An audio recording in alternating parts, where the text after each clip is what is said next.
Et puisqu'on parle de notre patrimoine, voilà un personnage devenu le symbole de l'unité de la France. Vercingétorix, chef des Gaulois, a pris la tête de la résistance face à Jules César. Cela mérite une place de choix dans notre histoire. Mais que savons-nous exactement de lui? Direction l'Auvergne, où il est probablement né au 1er siècle avant Jésus-Christ. Un zoom signé Guillaume Frixon et Patrick Delanne.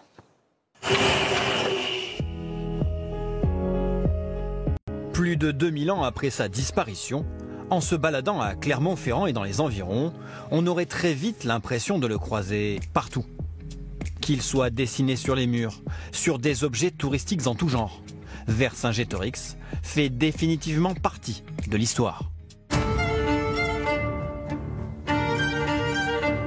À Clermont-Ferrand, tout peut commencer ici, au pied de la statue. Imposante, emblématique et incontournable. Elle est ici érigée sur la place principale de la ville depuis 1903, l'œuvre d'un certain Bartholdi, à qui l'on doit aussi la Statue de la Liberté à New York. Une statue tout à sa gloire, de 6 mètres de hauteur et de près de 5 mètres de long. Il y a une idée de chef, on voit qu'il galope en fait en direction du plateau de Gergovie, qui se trouve vraiment dans cette direction-là. Son visage est vraiment très expressif, il crie, il exhorte ses troupes à le suivre à la conquête des troupes de César. Mais surtout, ne vous fiez pas à cette statue iconique pour avoir une idée précise de l'apparence de Vercingétorix. On est dans le fantasme, rien n'est vrai dans cette statue. C'est complètement anachronique par rapport au personnage de Vercingétorix. Vercingétorix, c'est 1er siècle avant Jésus-Christ. Et par exemple, son épée date de l'âge du fer, beaucoup plus ancien. Son harnachement, plutôt gallo-romain. Enfin voilà. En Auvergne, s'il y a bien un endroit incontournable à découvrir, c'est celui sur lequel s'est bâtie toute la légende de Vercingétorix. Un lieu inspirant pour tous les amoureux d'histoire, tel que l'acteur Laurent Deutsch, qui en a fait de nombreuses chroniques et vidéos. Et Gergovie, ça vous dit rien? C'est pas la quiche, Gergovie. Gergovie, c'est la seule défaite militaire de Jules César pendant sa conquête de la Gaule. C'était inédit. Et qui est-ce qui l'a défoncé? Le roi des Arvernes, Vercingétorix.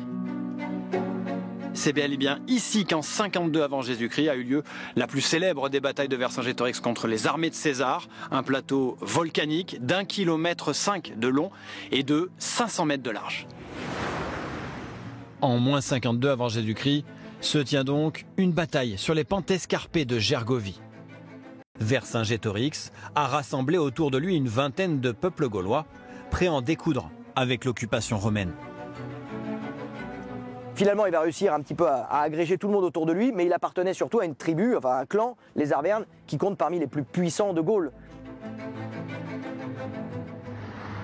Aujourd'hui encore, en se promenant à moins de 3 km du plateau de Gergovie, il est possible de repérer où était installé le grand camp de César. En cherchant bien, peut-être trouverez-vous ces 4 bornes en pierre marquant son emplacement dans la plaine. C'est d'ici que César a lancé ses troupes à l'assaut de Gergovie. César écrit que l'ascension est difficile, donc il faut monter en faisant visiblement des lacets pour atténuer la pente. Le choix de ce site pour Vercingétorix était particulièrement stratégique, et puis d'autant plus stratégique que dans ces pentes, César n'a pas pu utiliser les machines de guerre qui, partout ailleurs, quand il se battait en plaine, lui donnaient l'avantage.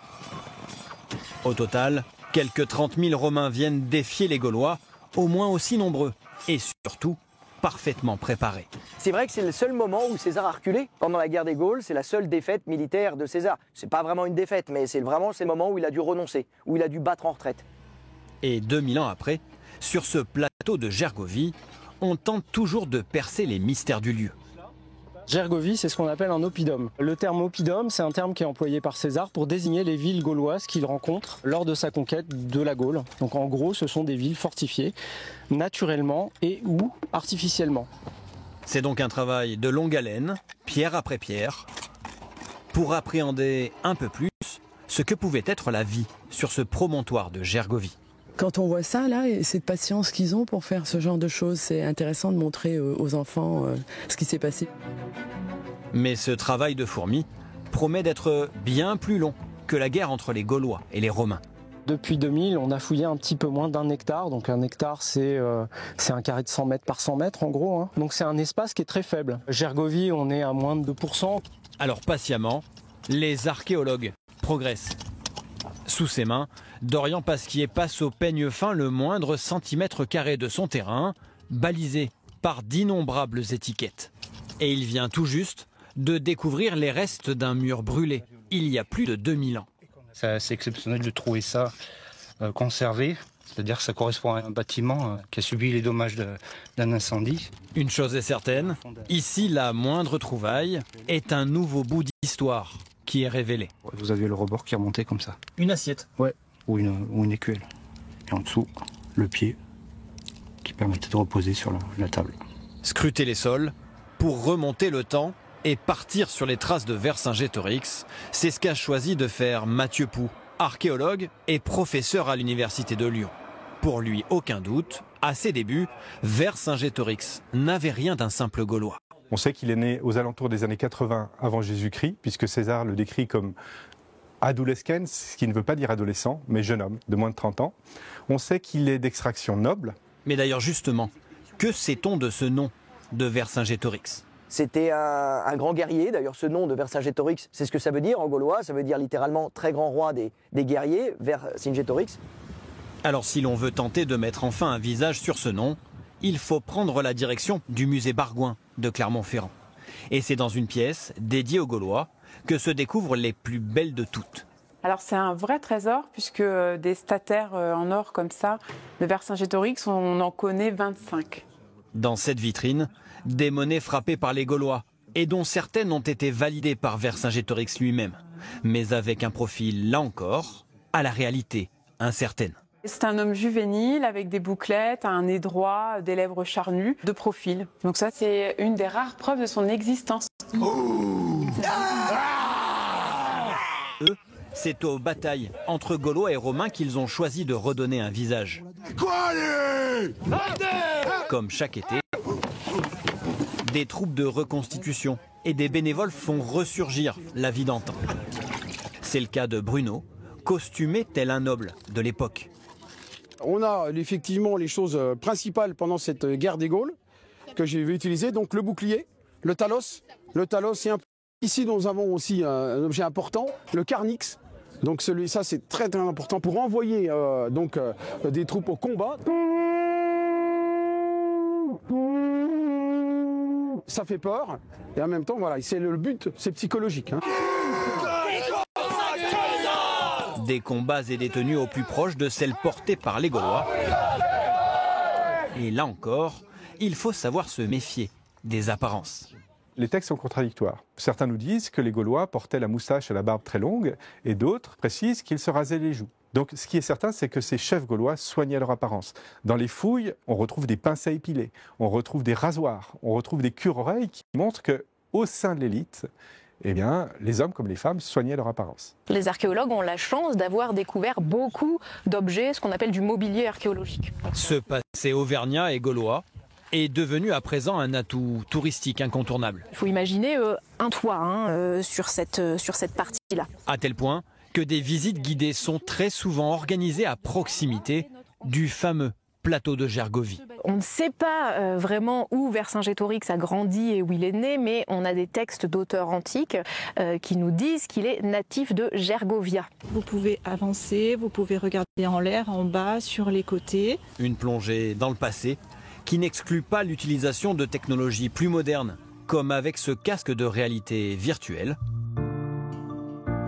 pour découvrir les villages gaulois de l'époque. C'est vrai de voir comment en réalité les gens vivent ici. C'est passionnant tout ça, j'adore ça. Ce qui m'a le plus plu, c'est tout le village lorsque je monte, que je suis sur cette colline et je vois toutes les petites maisons, on vit ce qu'on voit. Et à plus de 360 km de là, il y a une réalité qui, elle, n'a rien de virtuel. Direction la Bourgogne, sur le plateau d'Alésia, l'endroit où tout s'est arrêté pour Vercingétorix. Quelques mois à peine après sa victoire à Gergovie. Bonjour Maud. Bonjour Guillaume. Soutenu par une grande partie des Gaulois, tout semblait pourtant très bien commencer pour Vercingétorix. Au début, à Alésia, ça sent très bon pour Vercingétorix. Ils sont en surnombre. Ils arrivent donc, ils se positionnent, ils fixent les Romains. Mais durant 2 mois, les Romains vont finir par encercler les Gaulois et obliger Vercingétorix à rendre les armes pour éviter un massacre. C'est ça, ouais, ils les ont assiégés et donc ils les empêchaient de sortir pour aller chercher des vivres autour. Et empêcher les renforts extérieurs d'arriver. À Alésia, comme à Clermont-Ferrand, la statue commémorative de 14 mètres de haut, érigée en 1865, est là aussi taillée dans l'erreur. Ni les vêtements, ni l'armure, ni les armes ne correspondent à l'époque gauloise. En fait, on ne peut pas en vouloir au sculpteur, Aimé Millet, il a fait avec les éléments qu'il avait, c'est-à-dire pas d'image de l'époque des Gaulois, et donc avec parfois des découvertes qui ont été mal interprétées, on imaginait que ça appartenait aux Gaulois, et en fait pas du tout. Donc c'est pour ça qu'on a aujourd'hui tout un tas d'erreurs. Qu'importe toutes ces approximations, la volonté de Napoléon III qui a commandé ce monument était tout autre. Il veut utiliser cette image du héros gaulois. Vercingétorix est censé avoir rassemblé tous les Gaulois derrière sa cause pour leur liberté. Et là, Napoléon III, il envoie un message aux Français leur disant « Suivez-moi, je peux être votre Vercingétorix ». Finalement, parmi les sculptures, les peintures qui célèbrent le grand chef gaulois, mort 6 ans plus tard dans un cachot de Rome, rien ne semble permettre de pouvoir un jour connaître véritablement le visage de Vercingétorix. Voilà, de ne pas savoir exactement à quoi ressemblait Vercingétorix, c'est peut-être un petit cadeau qu'il nous fait en nous disant de là où il est aujourd'hui, 2000 ans plus tard, je ressemble à qui vous avez envie. Aujourd'hui, il reste de lui une image érigée comme un symbole, celle d'une identité locale devenue une légende nationale quasi indéboulonnable. On y va, on y croit. Allez ! À tel point qu'à Clermont-Ferrand, les 2 clubs professionnels de football et de rugby en ont fait leur mascotte. Vercingétorix n'a certainement pas fini d'écrire son histoire.